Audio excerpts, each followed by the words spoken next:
You guys are interesting. Okay.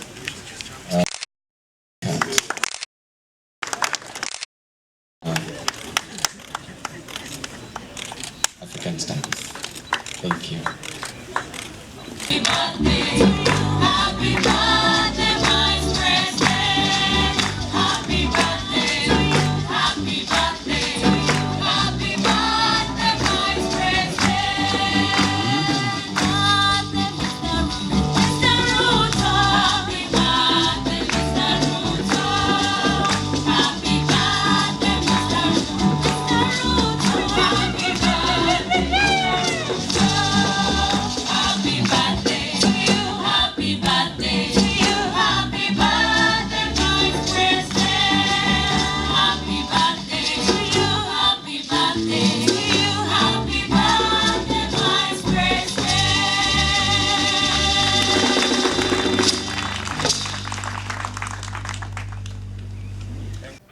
I want to recognize the presence of Mr. Nkuruma representing the business community here, and thanks for coming.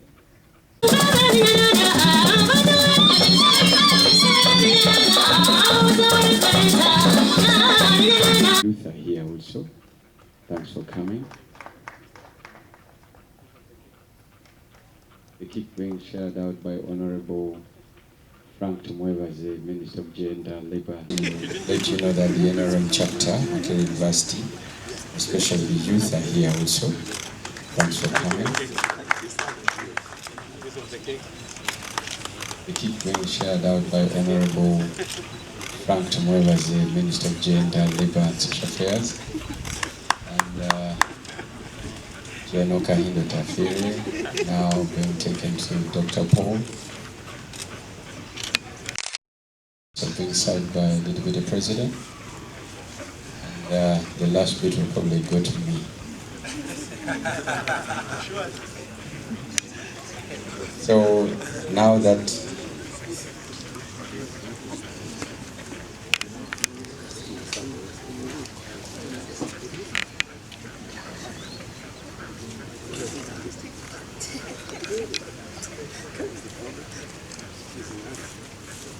I understand a bit of the what an honor. His Excellency the Deputy President now going to Pastor Wijingo. And now he's going to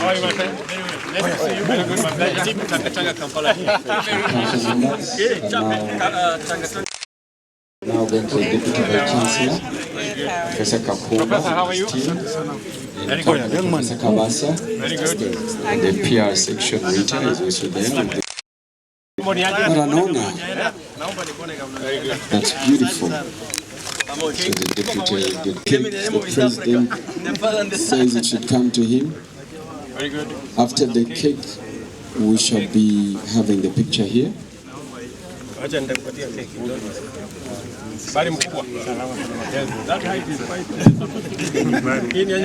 President, the king will happen in Ruto.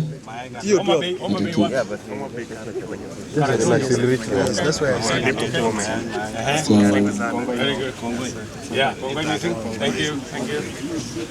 Very good. I think I'm the last one to have this text.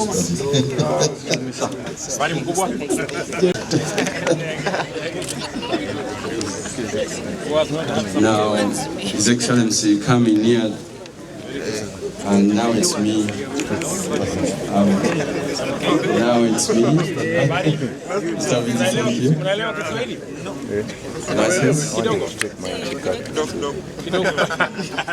Your Excellency, now it's me. Oh yeah, sorry. Yes, I'm cake. Maybe you should have another one. And the whole plate. Habari? Mambo ni aje? Professor Peter Banguma, the chair NRM chapter here. Very good.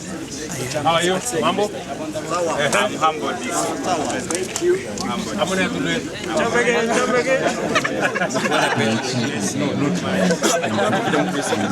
This is This is a true East African spirit. Very good. Mariako boss. Kiswahili Kiswahili is the East African language. No Kiswahili, no okay. You're letting us down. Very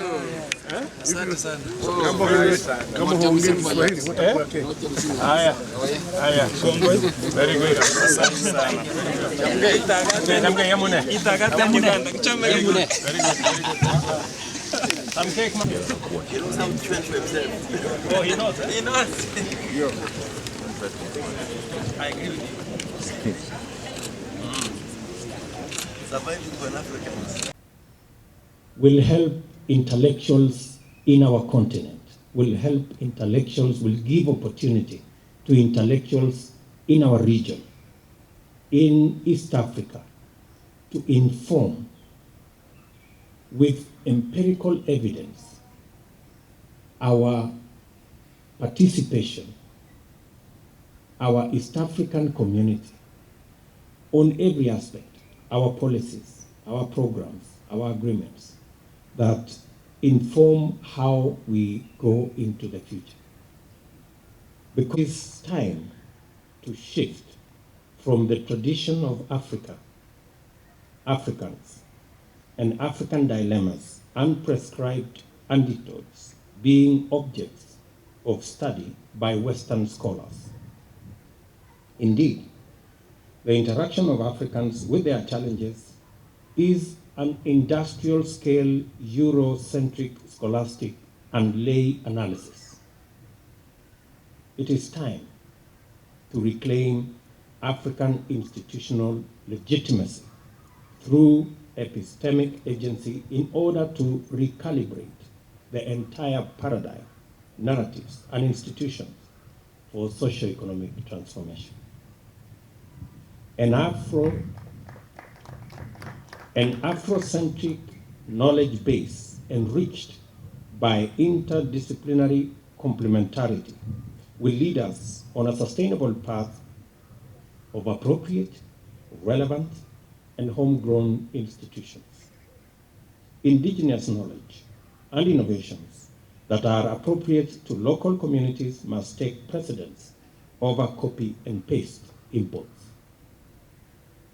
Unwittingly, we often participate by reiterating and regurgitating given paradigms and adopting language, values, knowledge, and goals that we have not interrogated. It is axiomatic that until the lion learns how to write, every story will glorify the hunter. There is nothing exceptional about Africa that explains its exclusion from the broad wave of global progress or dooms it to perpetual failure and dysfunction. There is nothing inherently African about poverty, insecurity, disease, and unemployment. Africa's current marginalization from persistent global transformation has a lot to do with knowledge and institutions that deliberately or otherwise have been embedded in paradigms that underpin political, economic, and cultural hegemonies. This means that our determined and hopeful endeavors are often frustrated by problematic institutions, wrong paradigms, and negative narratives. As such, our well-intentioned efforts may in fact serve to entrench systems of domination and exploitation on one hand, and subordination and deprivation on the other. Africa, ladies and gentlemen, is home to 7 of the 10 fastest growing economies of the world. This continent has the highest return on investment and with the youngest energetic workforce anywhere in the globe.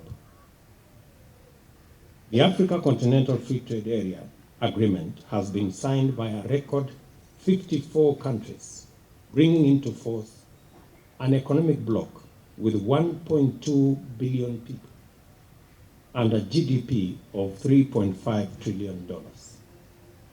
This is the story of our continent as written by the lion.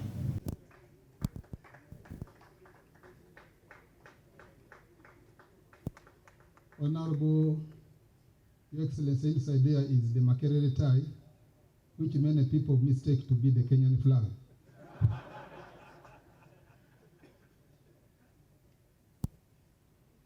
So if you wear it, people will say either you are wearing a Makerere tie or they might think you are wearing a Kenyan tie, which is okay.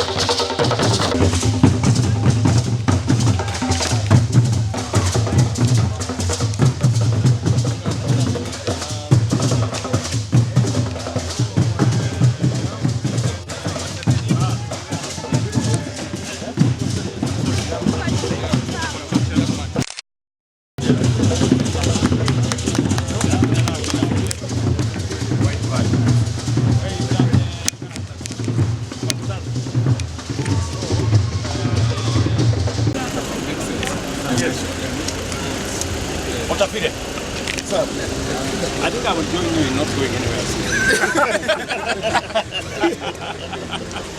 Okay. Thank you. Thank you. You're welcome. Very good.